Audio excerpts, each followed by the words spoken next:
ఈరోజు మనతో ఉన్న గెస్ట్ తన అందం, అమాయకత్వం, అభినయంతో ఒకే ఒక్క సీరియల్తో లైఫ్ టైంకి కావాల్సినంత ఫ్యాండమ్, స్టార్డమ్ సంపాదించేసి చాలా సింపుల్గా మన ముందు కూర్చొని ఉన్నారు. సో దానికి సంబంధించిన వివరాలు, విశేషాలు ఏంటో ఆవిడ తెలుసుకుందాం. Hi ma'am. హాయ్ అండి. ఎలా ఉన్నారు? బాగున్నాను. ఠాకూర్ చాలా పెద్ద పేరు ఉంది. షీలా సింగ్ రాజ్పూత్. ఠాకూర్ షీలా సింగ్ రాజ్పూత్. ఎంత సింపుల్ క్రిష్, చిన్న పేరు. సో అంత పెద్ద పేరు ఉంది. సో మిమ్మల్ని ఎలా పిలుస్తారు జనరల్గా అందరూ ఎక్కువగా? ఓకే, మొగల్ రేకులు. ఎగ్జాక్ట్లీ. సో ఇప్పటికీ ఆ ఫ్యాండమ్ అలాగే ఉంది. సో ఈ స్పాన్లో మీరు ఆల్మోస్ట్ ఎన్ని సీరియల్ వరకు చేసి ఉంటారు? ఒక 20 to 23 సీరియల్స్. 23 సీరియల్స్. బట్ ఒక్కటి ఇచ్చిన ఫేమ్ మిగతాలో ఏది రాలేదు కదా. సో ఎలా ఎంజాయ్ చేస్తున్నారు అది? అది ఆ ప్రాజెక్ట్ కంప్లీట్ అయ్యి మోస్ట్లీ 10 to 11 years అయింది. ఇప్పుడు కూడా అసలు నా పేరు ఎవరు గుర్తుపట్టరు. వేరే సీరియల్స్ క్యారెక్టర్స్ కూడా పిలవరు. శాంతి అనేసే పిలుస్తారు. అది కూరగాయల మార్కెట్కి వెళ్ళినా, ఈవెన్ షాపింగ్ మాల్స్ వెళ్ళినా, ఎటు వెళ్ళినా శాంతి గారండి, మొగల్ రేకులండి, ఎంత బాగా చేశారండి. ఇప్పుడు కూడా అలానే ఉన్నారండి. అంటే ఆ చెప్పే విధానం ఉంటుంది చూడండి, ఆ లవ్, ఎమోషనల్ అనేది నిజంగా నా ఫేస్ లో ఆ ఎమోషనల్ స్మైల్ వచ్చేస్తుంది. అసలు అది రాదు ఇంకా. అసలు అది క్యారెక్టర్ కమిట్ అయ్యేటప్పుడు మీకు అనిపించిందా, నేను క్యారెక్టర్ చేస్తున్నాను, ఇది ఫ్యూచర్లో నాకు లైఫ్ చేంజింగ్ ఆల్మోస్ట్? అసలు అంటే వీళ్ళది చక్రవాకం సాంగ్ విని నేను టీవీ చూసేదాన్ని కాదు. ఎందుకంటే మనకు వర్క్ ఎప్పుడు దొరుకుతుందా అనే దాంట్లోనే ఉండేదాన్ని. చాలా చిన్న ఏజ్లో ఇండస్ట్రీకి వచ్చాను, కొన్ని మూవీస్ చేశాను. ఆ తర్వాత 2006 నుంచి నేను సీరియల్స్లో వచ్చేసాను. బట్ చేస్తున్నాను, జమ్నీ ప్రాజెక్ట్లోనే బొమ్మరిల్లు యాజ్ ఎ హీరోయిన్గా చేస్తున్నాను. అది 100-120 ఎపిసోడ్స్ జరిగింది. నాకు ఆ పేరుతో ఎవరు పిలవలేదు. కానీ శాంతిగా ఆ పిల్లలు పెద్దగా అవుతారు. నా ఎంట్రీ వచ్చి 30th ఎపిసోడ్ అనమాట. పడుకొని ఉంటాను షార్ట్. ఇది కాళహస్తిలో చేశారు. లంగావణి వేసుకొని, అసలు మేకప్ లేదు, ఏం లేదు.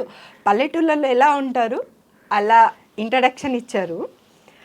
అసలు అది చూసిన తర్వాత అందరూ ఎక్కడి నుంచో ఫోన్స్ వస్తున్నాయి, నువ్వు ఈ సీరియల్ చేస్తున్నావా, చాలా పెద్ద బ్యానర్, చాలా బాగుంటాయి, ఋతురాగాలు, కాలచక్రం సీరియల్స్ ఇవన్నీ చేశారు, చాలా హిట్ సీరియల్స్ అని చెప్తే అసలు ఆ హ్యాపీనెస్, ఆ ఎమోషనల్ ఆ ఒక రేంజ్లో ఉండేనండి. అసలు మీరు అయితే ఇంత కూడా ఎక్స్పెక్ట్ చేయలేదు, నెక్స్ట్ నాకు ఇంత లైఫ్ లాంగ్ నేను ఎలా గుర్తుపెట్టుకుంటాను. సరే, ఇప్పుడు మీ ఫ్యామిలీ బ్యాక్గ్రౌండ్కి వద్దాం. షీలా సింగ్ రాజ్పూత్. సో మీ ఫాదర్ అంటే ఇది తెలుగు పేరు కాదు, యాక్చువల్లీ తెలుగు పేరు కాదు. సో కానీ మీరు తెలుగు అమ్మాయి. తెలుగు అమ్మాయి అంటే ఇండస్ట్రీకి వచ్చాక నేను తెలుగు అమ్మాయినే. మీరు పుట్టింది పెరిగింది ఎక్కడ? వరంగల్ డిస్ట్రిక్ట్ డోర్నకల్ అండి. చిన్న విలేజ్ కాదు, జస్ట్ చిన్న టౌన్ లాంటిదే. అక్కడే మా నాన్నగారు సౌత్ సెంట్రల్ రైల్వేలో mechanic job, central government. So అలా నేను పుట్టి పెరగడము మొత్తం ఆ ఊర్లోనే జరిగింది. సెంట్రల్ స్కూల్లోనే చదువుకున్నాను. అందరు అనుకుంటారు పెద్ద డిగ్రీ, అది అసలు కాలేజ్ లైఫే తెలీదు. ఎస్ఎస్సి చేశానండి, 10th క్లాస్ ఎగ్జామ్స్ రాశాను. నాకు ఆపర్చునిటీ వచ్చింది సీమసింహం ఫస్ట్ మూవీ, బాలయ్యబాబు గారు. ఎస్, దాంట్లో లేడీ ఫైటర్స్ కావాలి అనేసి మా అక్కగారికి ఎవరో అడిగారంట. సో ఆవిడ ఫొటోస్ ఇచ్చారు. ఆ ఫోటో ద్వారా ఊరికి కాల్ చేయడం, నేను అక్కడికి వెళ్ళడం. అక్కడ కూడా ఎలా జరిగింది అంటే స్పోర్ట్స్లో చాలా కాంపిటీషన్లో స్పోర్ట్స్ ప్రతిదీ చేసేదాన్ని, స్పోర్ట్స్లో యాక్టివ్గా ఉంటాను. అండ్ షావ్లింగ్ కుంఫు నేర్చుకున్నాను నేను 4 years కిడ్ దగ్గర నుంచి 14 years వరకు నేర్చుకున్నాను. స్టిల్ ప్రాక్టీసింగ్ అప్పుడప్పుడు. ఓకే. సో అలా చేసుకుంటూ వస్తే లేడీ ఫైటర్స్ కావాలంట, నీకు ఏమైనా ఇంట్రెస్ట్ ఉందా అంటే సరే ఒకసారి పంపించు అంటే వాళ్ళు కాల్ చేశారు, వెళ్ళాను.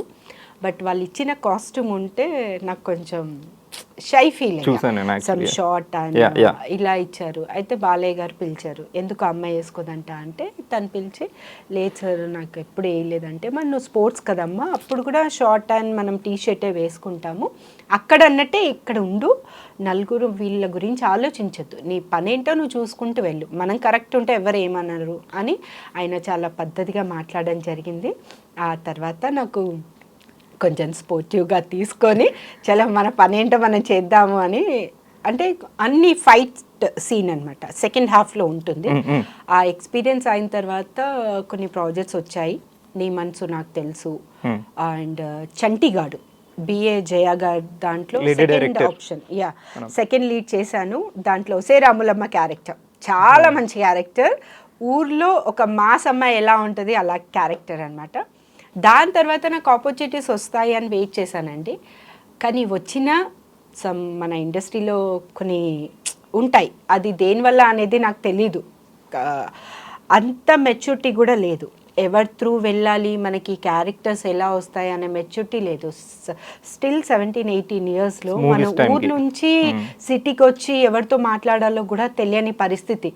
సో మంచి వచ్చి మంచి చేసుకున్నవే మనకి అప్పుడు 500 రోజుకి ఇవ్వాలంటేనే ఎక్కువ మూవీస్లో. అలాంటిది పర్ డే 1000 రూపీస్ చేసుకొని అలా చేశాను. ఒక 7 to 8 మూవీస్. తేజ గారి మూవీ ధైర్యం మూవీ చేశాను. బీజయ గారిది 2 ప్రాజెక్ట్స్ చేశాను. ప్రేమికులు అండ్ చంటిగాడు 2 చేశాను.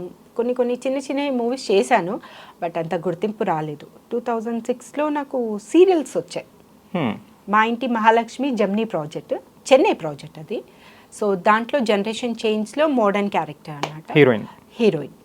సో ఆ ప్రాజెక్ట్ తర్వాత ఫర్దర్గా అన్ని వస్తూనే ఉన్నాయి. బట్ మొగల్ రేకులు అంత ఫేమ్ అయితే ఏ సీరియల్ రాదు, కానీ ఇప్పుడు కూడా రాదనుకుంటా. అలాంటి చరిత్ర అనేది కమింగ్ అప్ సీరియల్స్ లో కూడా రాదనుకుంటా. అంటే అట్లాంటి సీరియల్ ఇప్పటి వరకు రాలేదు.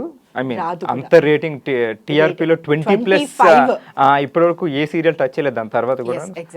సో అలాంటి క్యారెక్టర్ కూడా మళ్ళీ నా బుద్ధ నా భవిష్యత్తేనేమో రాదు.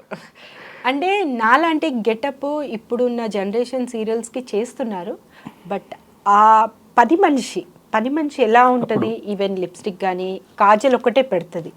పల్లెటూరు అమ్మాయిలు అందరూ చూడండి, నల్ల కాటికి ఒక్కటే పెడతారు, వేరేది ఏం పెట్టరు. కమ్మలు కూడా చిన్నది, ఒక మెళ్ళో ఉంటే చైన్ ఉంటే ఉండొచ్చు, ఉండకపోవచ్చు. నాది ఈవెన్ ఆ బ్లాక్ తాడు అండ్ గోల్డ్ లాకెట్ కాదు, అది సాయిబాబాది ప్లాస్టిక్ లో ఉంటుంది. ఆ లాకెట్ వేయించారు. ఆ లాకెట్ నాకు దొరకకపోతే పక్కన సాయిబాబా టెంపుల్ ఉంది, నేను కృష్ణకాంత్ పార్క్ దగ్గర ఉండేదాన్ని ఆ ప్రాజెక్ట్ చేసేటప్పుడు. ఆ తర్వాత నేను అత్తాపూర్కి షిఫ్ట్ అవ్వడం జరిగింది. ఎందుకంటే ఎటు వెళ్ళినా నన్ను గుర్తుపట్టేస్తున్నారు. సో మా పేరెంట్స్ ఏమన్నారు, లేదు కొంచెం మనము వెళ్దాము అని. మా అక్కగారు అత్తాపూర్లో ఉన్నారు, అక్కడే హౌస్ రెంట్కి డబుల్ బెడ్రూమ్ తీసుకుంటే అక్కడ షిఫ్ట్ అయ్యాను. సో అలాంటి క్యారెక్టర్, అలాంటి కాస్ట్యూమ్స్, ఓన్లీ 5 కాస్ట్యూమ్స్ అండి. కంపెనీయే స్పాన్సర్స్ చేసింది. కాస్ట్యూమ్స్ నేను ఇంకా పెట్టుకున్నాను ఇప్పటికి ఫుల్ బ్లౌజ్, ఆ బ్లౌజ్ కి ఆ లంగాకి ఆ ఓణికి మ్యాచింగ్ ఉండదు. ఇప్పుడు అన్ని మ్యాచింగ్ చేస్తున్నారు, బట్ పని మనిషి కాదు, తను హీరోయిన్. ఇప్పుడు ఎప్పుడైనా మీకు ఆ డ్రెస్ వేసుకుని చూసుకోవాలని ఎప్పుడైనా వేసుకుని అంటే నేను ఇంట్లో ఈ ప్రయోగాలు చెయ్యను అసలు. ఇంట్లో ఆఫ్టర్ మ్యారేజ్ తర్వాత హౌస్ వైఫ్ లాగే ఉండాలి, అలానే ఉంటాను. ఏదున్నా సెట్లోనే. అలా అనట్లేదు, హౌస్ వైఫ్ ఓకే, కానీ మీకు ఒక మెమరీ ఉండిపోద్ది. ఏమో మీ ఫేస్ మాత్రం అంతే క్యూట్ గా ఉందండి. మేబీ పర్సనాలిటీ అంటే డెలివరీ తర్వాత కొంచెం అవన్నీ భద్రంగా కవర్ లో వేసి పెట్టుకున్నాను మంచిగా. ఇప్పుడు ఎప్పుడప్పుడు తీసి చూసుకుంటారా? చెప్పారు కదా, చేస్తాను. ఈసారి ఫోటో తీసి, ఇప్పుడు అప్పుడు ఇన్స్టాగ్రామ్ ఏం లేవు సోషల్ మీడియాస్, ఈసారి ఇన్స్టాగ్రామ్ తీసుకొని పెట్టండి. ఎగ్జాక్ట్లీ పోస్ట్ శాంతి. మళ్ళీ ఇప్పుడు ఏమన్నా 2 వస్తుంది అనుకుంటారు మీరు. వస్తే ఇంకా హ్యాపీ అండి. అంత టీం ఇప్పుడు గ్యాదర్ అవుతారంటారా? మేబీ అవ్వచ్చు. అంటే మంజు నాయుడు గారు, బిందు నాయుడు గారు అండ్ సుధాకర్ సార్ కాంబినేషన్ లో వాళ్ళు ముగ్గురు చేస్తున్నారు అంటే పక్కా ఆ టీం మళ్ళీ వస్తుంది. మీరు రెడీ ఉంటారు ఇప్పుడు? నేను రెడీ అండి. ఇప్పుడు వేరే ప్రాజెక్ట్స్ తో బిజీ ఉన్నారు, మీకు మేడం నుంచో సార్ నుంచో మేము ముగ్గురం కలిపి కాల్ చేస్తున్నాను, కాల్ వచ్చింది. ఫస్ట్ కమిట్ అయిపోతాను, ఆ తర్వాత సంగతి ఏదైనా ఫస్ట్ మొగల్ రేకులు వాళ్ళకే ప్రయారిటీ అంటారు. ఇంట్లో ఐ మీన్ మీది మూవీ బ్యాక్గ్రౌండ్ కాదు, ఈ ఆర్టిస్టులు ఎవ్వరు లేదు, బట్ మీరు ఇలా నేను వెళ్తాను అన్నప్పుడు మీ పేరెంట్స్ ఓకే చెప్పడం? మా డాడీ వద్దన్నారు, మమ్మీ సపోర్ట్ చేశారు, మా అక్కగారు కూడా సపోర్ట్ చేశారు. అంటే మా డాడీ గారు ఏమన్నారు అంటే, ఎలా ఉంటుంది మనకు తెలీదు ఆ సర్కిల్ ఏంటి అనేది. ఆ తర్వాత వెళ్ళాము, చూసిన తర్వాత బాగుంది అంటే ఆయన కూడా సపోర్ట్ చేశారు. ఆయన ఒకటే చెప్పారు, నువ్వు న్యాయంగా ఏ పని చేసినా, న్యాయంగా ఎన్ని డబ్బులు సంపాదించినా అది మనకి మంచిది. కానీ అంటే ప్రతి ఒక్క దాంట్లో రాంగ్ వేస్ ఉన్నాయండి, అది వాళ్ళ చాయిస్, అది ఎవరి చాయిస్ వాళ్ళది. కానీ కొంతమంది కావాలని చేయరు, కొంతమంది చెయ్యాలి అని కూడా చేయరు. అలాంటిది ఆయన ఒక్కడే చెప్పారు, ఏదున్నా న్యాయంగా వెళ్ళి చేయమ్మా, నువ్వు సంపాదించేది 100 రూపాయలైనా 10 రూపాయలైనా న్యాయంగా సంపాదించేది నువ్వు తినేదానికి న్యాయం చేస్తుంది అని చెప్పారు. సూపర్, మంచి డాడీ. సో వెళ్ళే వరకు వద్దన్నారు కానీ వెళ్ళాక మీ వే చూసి అంత నచ్చింది. అంత బాగుంది. సో ఈ మొగల్ రేగుతో మీకు వచ్చిన ఫేమ్ మీరు బాగా ఎంజాయ్ చేశారు. సో ఆ ఫేమ్కి మీ డాడీ ఎలా ఎంజాయ్ చేశారు? చాలా అసలు expect చేయలేదు. 8:30 వస్తుందంటే 8 నుంచే టీవీ ఆన్ ఉంటుంది. ఇంకా బాగా చేయాలమ్మా, ఈ ఓహో. పాత్ర ఇలా కదా, వేరే Suggestions సీరియల్స్ ఇచ్చేవారా? కూడా చూసేవారు, ఇది ఇంకా కదమ్మా, దీనికి ఇంకా ఇంప్రూవ్ చెయ్యి, వాళ్ళు ఎలా చెప్తారు అలా చెయ్యి అని చెప్పారు. అంతే. స్కూల్లో మీరు hyper kid, I mean Activa? Hyper, study తప్ప అన్ని హైపర్. స్టడీ చదవ యావరేజ్ గా ఒక 50-55% ఉంటుంది. ఓకే. 10th అవ్వగానే వచ్చేసారు మీరు. అవును.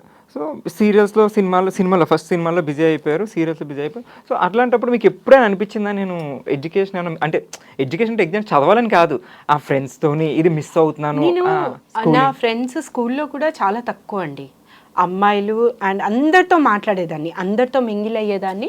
కానీ మన హార్ట్కి నచ్చిన వాళ్ళు ఎవరో ఒక్కలో ఇద్దరు ఉంటారు, అలాంటిది ఒక ఇద్దరే ఉంటారు స్కూల్లో. సో ఇప్పుడు కూడా నేను ఆ ఫ్రెండ్షిప్ ఫోన్లలో మాట్లాడి టైం వేస్ట్ చేసి పర్సనల్ షేర్ చేసుకున్నంత ఫ్రెండ్షిప్ కూడా కాదు. ఈవెన్ స్కూల్ టైం కానివ్వండి, కాలేజ్ గురించి నేను ఆలోచించే టైమే నాకు దొరకలేదు అనుకోండి.